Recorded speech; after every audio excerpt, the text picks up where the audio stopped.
Hi dear മക്കൾസ്, it's me Aslu sir. മക്കളെ, നമ്മളിന്ന് വന്നിട്ടുള്ളത് നമ്മുടെ ആസിഡ് ബേസസ് സാൾട്ട് എന്ന ചാപ്റ്ററിലെ ആസിഡിൻ്റെ കെമിക്കൽ ഫോർമുല കാണാതെ പഠിക്കാൻ. മീൻസ് ആസിഡിൻ്റെ പേരും കെമിക്കൽ ഫോർമുല ഇന്ന് നമ്മൾ കാണാതെ പഠിക്കും. നിങ്ങളിത് 8ാം ക്ലാസ്സിൽ, 9ാം ക്ലാസ്സിൽ, 10ാം ക്ലാസ്സിൽ ഇനി അങ്ങോട്ടുള്ള എല്ലാ ക്ലാസ്സിലേക്കും നിങ്ങൾക്കിത് ഉപകാരപ്പെടും. അപ്പോൾ മക്കൾ മാക്സിമം എന്ത് ചെയ്യുക, ലൈക്ക് ചെയ്യുക, ഷെയർ ചെയ്യുക. അപ്പോൾ ആരംഭിക്കാം. മക്കളെ, നിങ്ങൾക്കറിയാം ആസിഡിൻ്റെ നെയിം അല്ലെങ്കിൽ ആസിഡിൻ്റെ കെമിക്കൽ ഫോർമുല. നിങ്ങൾ ഒരുപാട് ആസിഡുകളൊക്കെ കുറിച്ച് കേട്ടിട്ടുണ്ടാവും. സിട്രിക് ആസിഡ്, മാലിക് ആസിഡ്, അതുപോലെ തന്നെ ടാർട്ടാറിക് ആസിഡ്, അങ്ങനെ ഒരുപാട് എക്സാമ്പിളുകൾ കേട്ടിട്ടുണ്ടാവും. എല്ലാ ആസിഡും നിങ്ങൾ പഠിച്ചു വെക്കുക.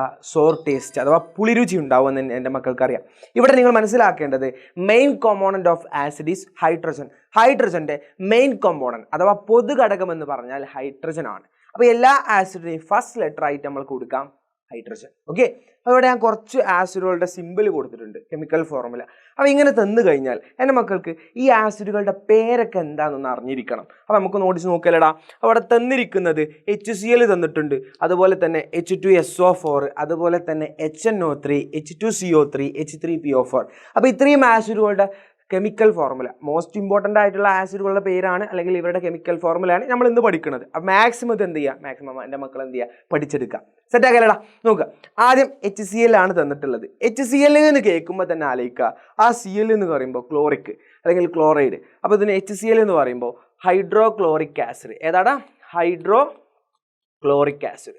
ഹൈഡ്രോക്ലോറിക് ആസിഡിൻ്റെ സിമ്പിൾ എന്ന് കേൾക്കുമ്പോൾ എൻ്റെ മക്കളെ മനസ്സിൽ ഇനി ഒന്നും ഉണ്ടാവണം, HCl ആണെന്ന്. ഓക്കെ, ഇനി അടുത്തതാണ് H2SO4. മക്കളെ, എസ് കണ്ടില്ലേ? എസ് കണ്ടോ? H2SO4 എസ് കണ്ടോ? ഉറപ്പിച്ചോളി, അത് ഏത് ആസിഡാടാ? Sulphuric acid. ഏത് ആസിഡാ മക്കളെ? Sulphuric acid. അപ്പോൾ അത് പഠിച്ചെടുക്കുക. സെറ്റല്ലേ? അടുത്തത് N കണ്ടില്ലേടാ? N എന്ന് പറഞ്ഞാൽ നൈട്രിക് ആസിഡ് ആണ്. Nitric acid.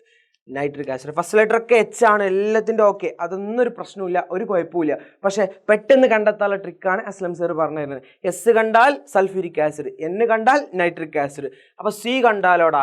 C കണ്ടാൽ അതാണ് മക്കളെ കാർബോണിക് ആസിഡ്. കാർബോണിക് ആസിഡ് എന്ന് പറയും. അപ്പോൾ ഈ നൈട്രിക് ആസിഡും കാർബോണിക് ആസിഡൊക്കെ നിങ്ങൾ കേട്ടിട്ടുണ്ടാവും. നൈട്രിക് ആസിഡ് എന്ന് പറയുമ്പോൾ നിങ്ങൾ ആസിഡ് റെയിൻ ഒക്കെ കേട്ടിട്ടുണ്ടാവും. Acid rain, CO2, NO2, SO2 ഇങ്ങനെയൊക്കെ ഉണ്ടാവുന്ന ആസിഡ് റെയിനെ കുറിച്ചൊക്കെ, അതിനൊക്കെ മെയിൻ കമ്പോണൻ്റ് ആയിട്ട് അല്ലെങ്കിൽ അതിലൊക്കെ അടങ്ങിയിട്ടുള്ളതാണ് നൈട്രിക് ആസിഡ് എന്ന് പറഞ്ഞത്.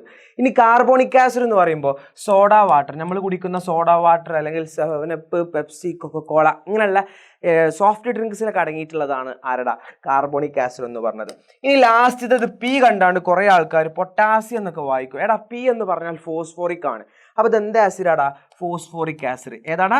Phosphoric acid. അപ്പോൾ സിമ്പിൾ അല്ലേടാ? അപ്പോൾ നിങ്ങൾ ഇത്രയും ആസിഡിൻ്റെ പേര് പഠിച്ചില്ലേടാ? അപ്പോൾ പറഞ്ഞോളേടാ, HCl എന്ന് പറയുമ്പോൾ ഹൈഡ്രോക്ലോറിക് ആസിഡ്, S കണ്ടാൽ സൾഫ്യൂരിക് ആസിഡ്, N കണ്ട നൈട്രിക് ആസിഡ്, C കണ്ട കാർബോണിക് ആസിഡ്, P കണ്ട ഫോസ്ഫോറിക് ആസിഡ്. അപ്പോൾ സെറ്റല്ലേടാ? അപ്പോൾ ഈ ആസിഡുകളുടെ പേരൊക്കെ എൻ്റെ മക്കൾ പഠിച്ചിട്ടുണ്ട്. ഇനി ഞാനൊരു ക്വസ്റ്റ്യൻ ചോദിക്കുകയാണ്. ദ കിങ് ഓഫ് ആസിഡ്, ആസിഡുകളുടെ രാജാവ് ആരാണ്? അതെൻ്റെ മക്കൾ എന്ത് ചെയ്യുക, കമൻറ്റ് ചെയ്യുക. And join Edupod. മക്കളെ സെറ്റാക്കി എടുക്കുക. അപ്പോൾ സെറ്റല്ലേ? സെറ്റാണെങ്കിൽ ലൈക്ക് ചെയ്യാം. ഓക്കെ, ഇനി അടുത്തൊരു ക്ലാസ്സുമായിട്ട് നമുക്ക്, അല്ലെങ്കിൽ അടുത്തൊരു കണ്ടൻറ്റ് വീഡിയോ ആയിട്ട് നമുക്ക് വീണ്ടും കാണാം. ഇനി 8ാം ക്ലാസ്സിൻ്റെ എക്സാം പാറ്റേൺ അനുസരിച്ചുള്ള ക്വസ്റ്റ്യൻസുകളൊക്കെ നമ്മൾ ഡിസ്കസ് ചെയ്യും. മാക്സിമം എൻ്റെ മക്കൾ എന്ത് ചെയ്യുക, കൂടെയുണ്ട്. സിയുടാ.